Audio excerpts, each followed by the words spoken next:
The deadline for Rockford's abandoned Essex Building cleanup is today. We spoke with the city's attorney, Matthew Flores, who says the City Hall is ready to go to the court system, to make sure that cleanup actually happens. Alicia Savannah-san also spoke with surrounding businesses and residents who want to see changes as well. Alicia? That's right, guys. People in the area aren't too happy with the dilapidated building sitting there abandoned, and they're hoping there are plans for it in the very near future. From the street behind the wired fence, you can see the broken windows, overgrown shrubs and grass, graffiti on the building, and piles of trash on the property. A.W. Bennett owns the building, who I did try to reach out to this week. The city is also in touch with the attorney representing this case, but not in direct contact with the owner of the Essex Building. Due to the city's enforcement efforts, Bennett has done some cleanup.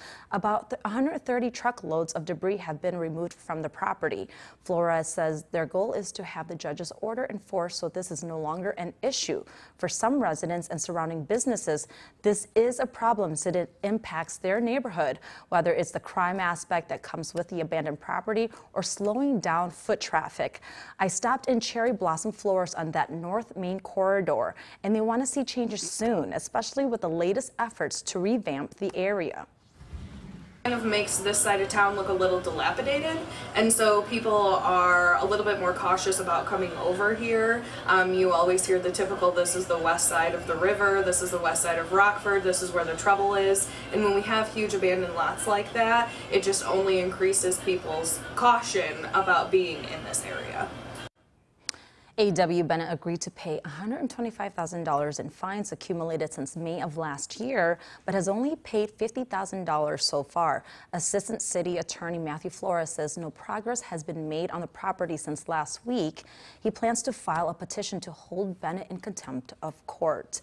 And as I was talking to the surrounding businesses, I also stopped into Mulligans as well. And the general manager there also spoke about how, you know, because of the new changes now with the roads and everything, she wants to see changes. Right, exactly. They're trying to revamp the area, so she wants to see something done with the building as well. It is starting to look really nice in that area. If you drive up, it is. Yeah, from where Olympic Tavern is all the way actually to where the floral shop is. And just to think they took out 130 truckloads. I mean, just think how many more truckloads you have to take out to just completely clear that area out. It's going to be expensive. They have to finish demolishing the building itself too, because that front part there, I mean, there's nothing behind that really.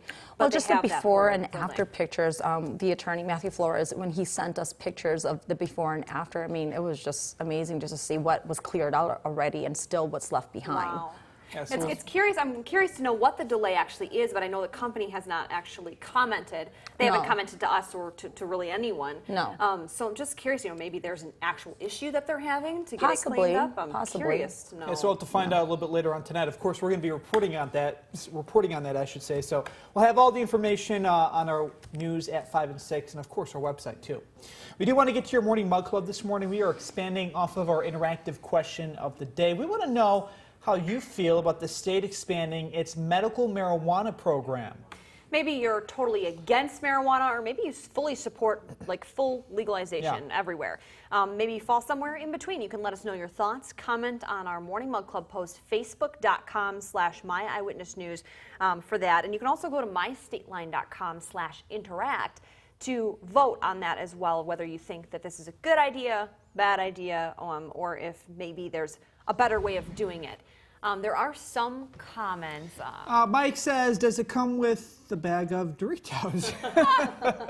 All for a bag of Doritos, right? And Amy says, I think it's great for those who want to try it, and to those people who don't like the idea, well, they can stick to what they like. Yeah, true. I mean, there's an option for everyone, I guess. I mean, a lot of people do argue that with the legalization, it brings a lot of jobs. Obviously, that has been shown through, legalizing in Colorado or whatever. It created a lot of jobs, so the local economy grew because of that. So a lot of people actually started moving out to that area when that happened, right? So maybe people are arguing that same side for the economy here as well. Yeah, maybe Illinois is losing people. We've seen stories. A huge outmigration. It is a huge, we do have a problem here in the state. It's a huge outmigration problem right now currently. So people do argue that maybe it'll keep and create jobs here as well. All right, more top stories coming up next. Be sure to comment again at facebook.com/mywitnessnews. We'll be right back.